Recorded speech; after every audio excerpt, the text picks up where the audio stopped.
Oi! Continuando o nosso último vídeo, eu vou explicar como que foi o meu tratamento de transtorno alimentar aqui na Holanda, com o passo a passo do começo até o fim. Depois de ser encaminhada pelo médico da família para passar nesse centro de tratamento de transtorno alimentar, eu marquei uma entrevista lá com eles. Então você é entrevistada por uma terapeuta e uma psicóloga junto. Na verdade, eles fazem um monte de perguntas sobre a sua rotina, sobre o porquê você acha que você tem um transtorno alimentar. Eles me perguntaram, por exemplo, como você reagiria se a gente te dissesse que você não pode mais praticar esporte? Como que você se sente com isso?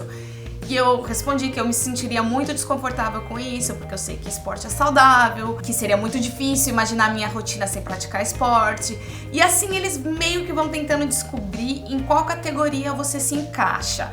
Primeiro, eles veem se você tem ou não um transtorno alimentar. Eles tentam te encaixar em uma das categorias de transtorno que existem. Na verdade, existem outros transtornos alimentares e cada vez eles estão sendo mais conhecidos, mas oficialmente eles trabalham com 4 tipos. Então eles tentaram me encaixar ou em anorexia nervosa, ou em bulimia nervosa, ou no transtorno da compulsão alimentar periódica, ou para quem não se encaixa em nenhum desses 3, existe o transtorno alimentar sem outra especificação. Quando eu fui para lá, na verdade, no fundo eu estava esperando ouvir que eu não tinha nada de errado, que na verdade é normal ter um pouco de dificuldade para emagrecer e manter o peso. No máximo, eu esperava que eu seria diagnosticada com um transtorno da compulsão alimentar periódica. E para minha grande surpresa, eu saí da primeira entrevista ouvindo da psicóloga que ela tinha certeza que eu tinha bulimia nervosa. Olha, a coisa mais difícil no meu tratamento foi aceitar que eu tinha bulimia nervosa. Porque eu sempre tive a ideia de que quem tinha bulimia era assim ou assado, que a pessoa vomitava, o que não era o meu caso, nunca aconteceu comigo. Que era uma pessoa extremamente ligada em aparências, que queria estar sempre bonita, que tinha essas superficialidades que levaram essa pessoa a ter bulimia, o que eram tantos preconceitos e tantas idiotices que eu tinha na minha cabeça, que na verdade foi como um tapa na cara, porque eu estava no lugar dessa pessoa. Demorou umas boas semanas para eu digerir essa ideia e para expor para as pessoas mais próximas a mim. Depois dessa primeira entrevista, quando é diagnosticado o que você tem, você passa por um teste online, que na verdade foram 3 horas sentadas em frente a um computador. Funciona como um teste, você tem um certo tempo para responder as perguntas, são normalmente ligadas à sua vida, ao que você pensa do futuro, às suas experiências do passado, como você se alimenta, como você vê a vida, o trabalho, os estudos, lazer, o que você gosta de fazer, o que você não gosta de fazer. Então é uma pesquisa assim de vida, para entender como que você é como pessoa. E depois eles te colocam num grupo que se chama grupo de alimentação, que na verdade é o primeiro passo no tratamento. Este daí é específico para alguns centros, mas o centro que eu me tratei é o centro mais reconhecido aqui da Holanda. Ele é padrão de excelência, na verdade foi uma experiência maravilhosa e eu aprendi muita coisa lá, mas tem muita gente que não melhora estando lá, então tem os 2 lados da história. O tratamento funcionou muito bem pra mim. Então eu comecei o tratamento indo para esse grupo de alimentação. E nesse grupo de alimentação você senta com outras pessoas que têm tudo quanto é tipo de transtorno alimentar. Então eu não era a única com bulimia, mas bulimia não era a única coisa. Esse grupo acontece uma vez por semana, então você senta junto com essas pessoas, você fala somente sobre alimentação. Não é nada sobre o que você está sentindo, as suas dificuldades, então é bem assim, é bem seco mesmo, o que você comeu, o que você não comeu, por que você não comeu, por que você comeu, o que você sentiu quando estava comendo, quais são os seus pensamentos em torno de comida. Era isso, só sobre alimentação, porque de acordo com esse centro eles acreditam que sem normalizar a sua alimentação é muito difícil tratar de assuntos mais profundos, como experiências que você pode ter tido ou como você se relaciona com outras pessoas, que também influencia a maneira que você come. mas eles acham que a pessoa não está forte o suficiente para lidar com esses problemas se não estabilizar a alimentação primeiro. Estabilizar a minha alimentação, no caso, seria diminuir os episódios de compulsão alimentar ou eliminá-los. Esse era o meu objetivo. Eu não precisava emagrecer nem ganhar peso. E isso foi um grande aprendizado para mim, sentar junto com outras pessoas que estavam tendo dificuldade com a alimentação, mas de um lado haviam pessoas que não conseguiam parar de comer, como era o meu caso, e de outro haviam pessoas que não conseguiam comer. Neste grupo de alimentação, você recebe uma lista dos alimentos que você deveria consumir, então você segue um tipo de dieta, na verdade, é o que eles chamam de uma lista básica, com o que você pode comer durante o dia inteiro. Então, mesmo que você queira comer menos, você tem que comer aquilo. Mesmo que você queira comer mais, você tem que comer aquilo. E essa é a parte mais complicada no começo, porque eu estava comendo muito menos do que a lista que eu recebi. Semanalmente você senta com a terapeuta para conversar como foi a sua alimentação na semana.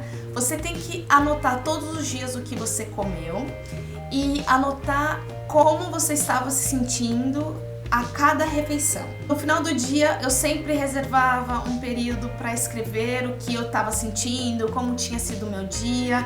E quando a gente se reunia durante a semana para discutir aquilo, eu sempre tinha que ler 1 ou 2 dias, discutir sobre as minhas dificuldades, se era difícil para mim comer aquilo, se eu queria comer mais, se eu queria comer menos, se eu havia tido algum episódio de compulsão alimentar, quantos haviam sido, o que eu tinha comido, o que tinha acontecido antes e depois.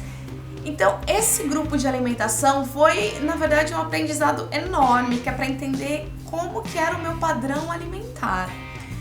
Por mais que muita gente ache complicado anotar tudo o que come, para mim foi uma das chaves, assim, para minha cura. Porque só então eu consegui entender, nossa, eu não tô comendo o suficiente para me satisfazer. E quando você não come o suficiente, você acaba compensando de uma outra maneira e você abre muito mais espaço para que a compulsão alimentar aconteça, porque é mais físico do que psicológico, o seu corpo pede o alimento. Este grupo de alimentação semanal dura 6 semanas até que a sua alimentação seja normalizada. Para quem não normaliza a alimentação em 6 semanas ou para quem não tem redução dos episódios de compulsão alimentar neste período, acaba sendo estendido para outras semanas. Para mim, depois de 5 semanas já estava muito normalizado, porque eu queria tanto melhorar, que para mim eu aceitei que de repente eu poderia engordar durante o processo. Mesmo que eu fosse engordar, para mim era melhor engordar e ficar saudável e comer normalmente do que continuar naquela vida que eu tava de manter um corpo mais magro, mas com um preço tão alto, psicológico e físico também. Era um estresse enorme pro meu corpo ter que queimar todas aquelas calorias direto. Então, depois desse grupo, meio que você é promovida para o próximo grupo, que é um grupo de discussão. Continua sendo em grupo, só que aí você fala não só sobre alimentação, mas sobre outras dificuldades que você teve durante a semana.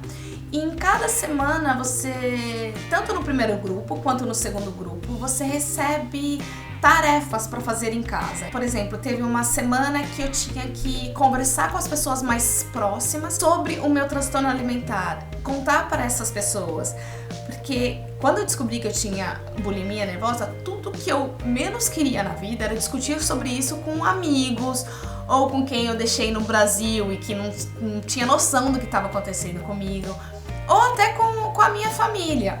Então, esses dois lados é importante eles saberem para você discutir, para amenizar qualquer desconforto relacionado ao fato de que sim, eu tinha um transtorno alimentar, sim, havia um nome, era bulimia nervosa, e doa quem doer, e doa a mim mesma, eu estava lidando com aquilo e eu ia ficar bem. O primeiro passo da aceitação nesse processo todo é o passo mais importante. Se você não aceitar que eu tenho um problema, não vai acontecer nada, não vai haver tratamento nenhum. E a gente já sabe o tabu enorme que tem em torno de ter um transtorno alimentar e todas as ideias, as concepções que as pessoas podem fazer em torno de quem tenha ou já tenha tido um transtorno alimentar, existe. É triste, mas isso daí existe.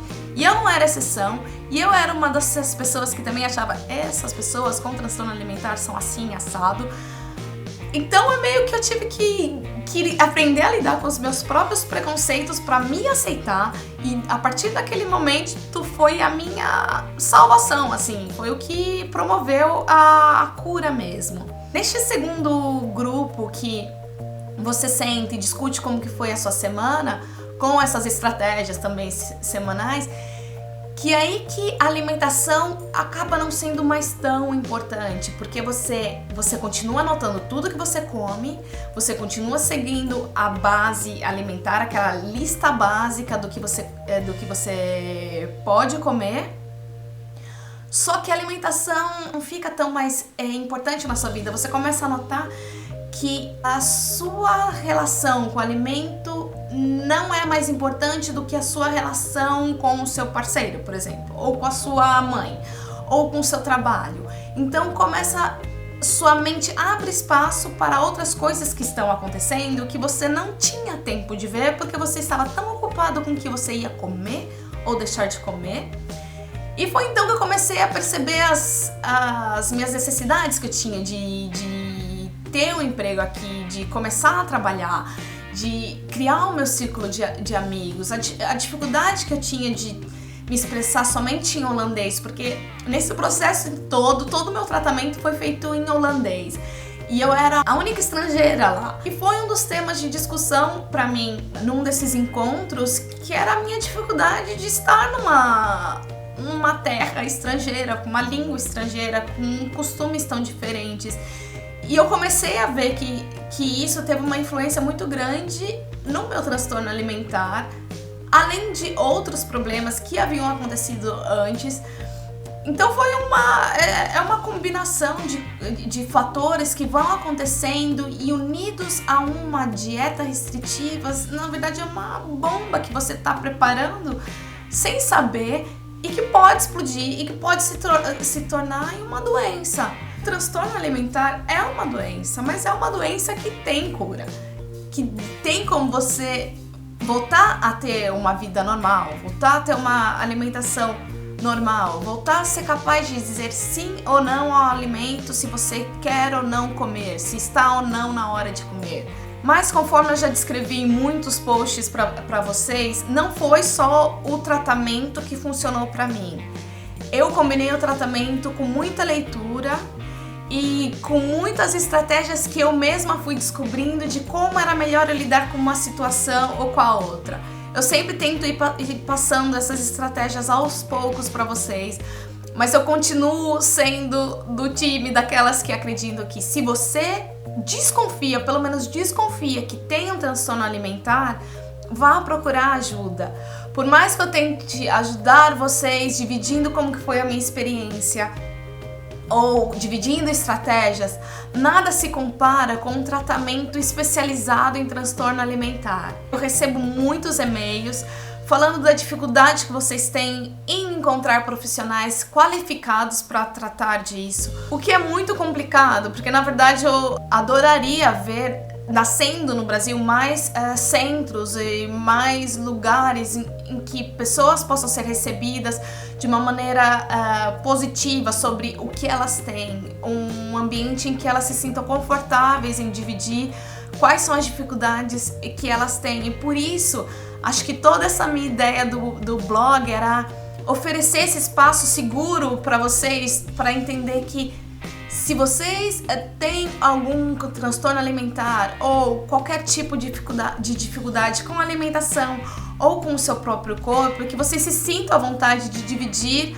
lá no blog, ou dividir comigo, ou deixar comentário, ou fazer perguntas. Eu sou extremamente aberta sobre isso, eu não me envergonho nem um pouco, porque eu passei por esse período já, sabe? Eu já superei o fato de que, nossa, eu não acredito, eu tenho um transtorno alimentar. Sim, eu tinha, mas eu consegui superar isso e é possível para todo mundo. E o que eu puder fazer para ajudar vocês, eu vou fazer. Mas eu achei importante fazer resumido de como que foi o meu tratamento aqui, com passo a passo. E no próximo vídeo, eu sei que vocês estão muito curiosos para saber, mas eu vou dividir exatamente o que eu comi aqui. Um beijo grande e até o próximo vídeo. Tchau, tchau!